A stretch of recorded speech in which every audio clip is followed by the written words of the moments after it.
Hey guys, so hari ini gue mau sharing karena pertanyaan ini pasti akan selalu banyak banget yang nanya. Kayak apalagi orang-orang yang baru nanya-nanya, dok, saya mau jualan coaching, terus nanya apakah saya harus nimbang makanan segala macam. Itu kan samanya kayak nanya apakah saya harus tracking kalori gitu ya. Oke, saya jelasin pakai analogi gini. Ini buat orang awam.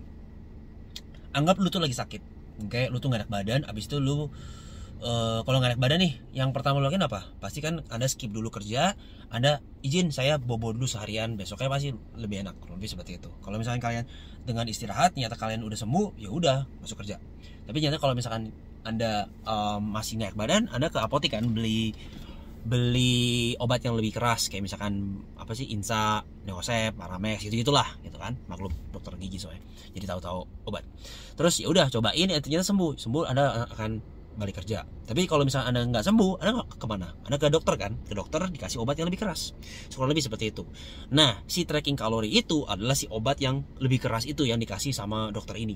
Jadi kasarnya gini, kalau misalkan Anda punya goal yang spesifik, nah goal itu udah tercukupi dan sudah tercapai dengan Anda menggunakan metode-metode diet yang kayak keto, IF, atau nggak makan malam, clean eating atau apalah segala macam lah. Itu kan anggaplah kayak obat generik yang beli di apotek ya.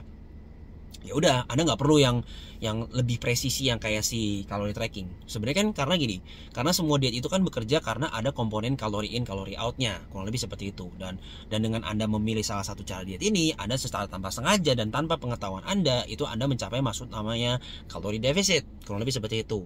Kalau misalkan dengan kalori tracking, tapi itu bisa juga mencapai kalori defisit tapi dengan sengaja dan dengan sepengetahuan Anda. Nangkep ya, konsepnya seperti itu. Nah, jadi balik lagi, ya goal Anda bagaimana gitu. Kalau misalkan goal Anda itu biasanya tidak terlalu berhubungan sama bentuk fisik, ya mungkin nggak perlu gitu. Anda makan makanan yang sehat aja, jaga apa ya, saya menghindari gorengan, saya menghindari ini, ya udah cukup gitu. Tapi balik lagi kan, goalnya tercapai atau tidak.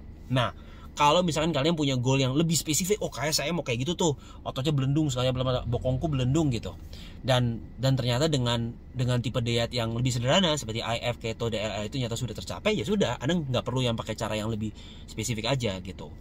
Tapi kalau misalkan kalian nggak tercapai, otomatis kan cara yang istirahat atau bobok siang atau bobok malam yang lebih banyak itu tidak ampuh. Anda perlu cara yang lebih efektif. Kurang lebih seperti itu. Jadi kalau tracking seperti itu. Jadi pertanyaannya, apakah harus? Ya tergantung tujuan Anda tuh. Soalnya saya punya temen kok, dia juga fitness coach dan dia bilang dia tuh nggak tracking gitu. Ya nggak apa-apa, karena dengan usahanya dia, dengan gaya hidup makan seperti dia itu, dia sudah attain, sudah mencapai goalnya itu. Otomatis dia nggak perlu cara yang lebih ampuh. Nangkep kan? Nah, problemnya kebanyakan orang yang ke saya itu yang udah kasusnya kronis, yang udah makan cuma 500 kalori per hari, terus nggak bisa, kok udah nggak ada progres, nggak tahu mesti ngapain, takut gemuk segala macam. Nah, mau nggak mau kan seperti itu harus ada jelas kan, lu tuh butuh makan tuh sekian. Dan kalau misalkan lu butuh makan di kalori yang lebih banyak, ternyata lu nggak berani, ya kan wajar kan, karena lu nggak tahu apa yang lu makan ke dalam mulut Anda. Ya otomatis mau nggak mau kan harus ada kayak pembukuan yang jelas kan gitu loh. Jadi mau nggak mau emang ya kalau kasusnya seperti itu, ya biasanya saya akan suruh makan di kalori maintenance.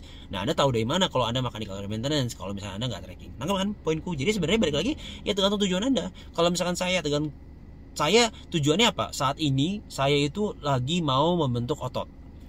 Nah, dan membentuk otot itu Anda perlu makan yang bisa dibilang sedikit maintenance atau sedikit ke kalori surplus lah kasarnya di situ. Dan untuk ngebentuk otot itu kasarnya Anda akan butuh makan lebih.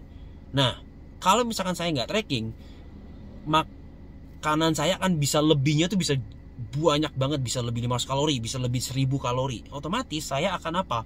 Kemungkinan besar akan lebih banyak menumbuhkan lemak dibanding otot. Jadi yang saya mau ini saat ini, saya tuh lagi mau menumbuhkan otot dengan minimal lemak. Kurang lebih seperti itu. Dan cara satu-satunya untuk supaya saya bisa attain itu adalah dengan kalori tracking. Jadi precise makan makananku gitu loh. Ini satu. Kedua, kenapa gue punya goal seperti itu? Karena gini, membentuk otot itu sangat menguntungkan. Itu basically kayak the fountain of youth lah intinya. Injury prevention, makan lebih banyak, diet lebih gampang. Makanya kemarin gue turun 10 kilo dari 4000 kalori ke 3000 kalori. Sesimpel itu. Jadi kayak keuntungannya banyak sekali. Nah, dan membentuk otot itu susahnya bukan main. Kalau misalkan Anda diet itu Anda anggap susah, itu bisa dibilang level 1. kesulitannya. Bentuk otot dengan minimal fat itu bukan level 2, level 10 susahnya. Karena dibutuhkan konsisten, precision, komitmen. Makanya nama IG ku steadfast. Basically komitmen, ya gitulah, loyal, bla bla bla. Oke. Jadi ya disitulah gitu. Jadi Anda punya goalnya gimana? Jauh atau dekat atau cuma kayak ya gimana gitu. Kalau saya sih goal saya adalah jauh banget gitu. Jadi saya mau attain goal itu. Dan kenapa saya bikin otot sekarang? Karena gue tuh semakin tua, dan semakin tua hormonal gue akan semakin jelek. Itu memang sudah ada medisnya kan, hormonal itu sangat berhubungan sama bentukan otot. Nah semakin gue tua semakin susah gue membentuk otot. Otomatis sekarang gue masih umur 35, masih bisa lah dibanding, ya sebenarnya bisa ya umur 50, umur 60 bisa, tapi kan akan semakin susah gitu loh. Jadi selagi gue masih kepala 3, gue mau fokusin bikin otot dulu. Dan pada saat gue bikin otot itu, apakah kalau misalkan definisi badan gue menghilang dikit ya nggak masalah, nggak apa-apa gitu loh. Asal gue tahu cara ngebalikinnya, kurang lebih seperti itu. Makanya balik lagi kan, tujuan Anda mau ngapain, kurang lebih seperti itu. Ya kalau goal Anda pun nggak jelas, ya makanan Anda pun juga nggak jelas, kurang lebih seperti itu. Jadi tentuin dulu goal Anda seperti apa sih yang dibutuhkan untuk mencapai goal ini. Kayak pembukuan lah intinya, oke? So, kurang lebih seperti itu. Gue nggak mau terlalu banyak ngomong. Semoga bermanfaat.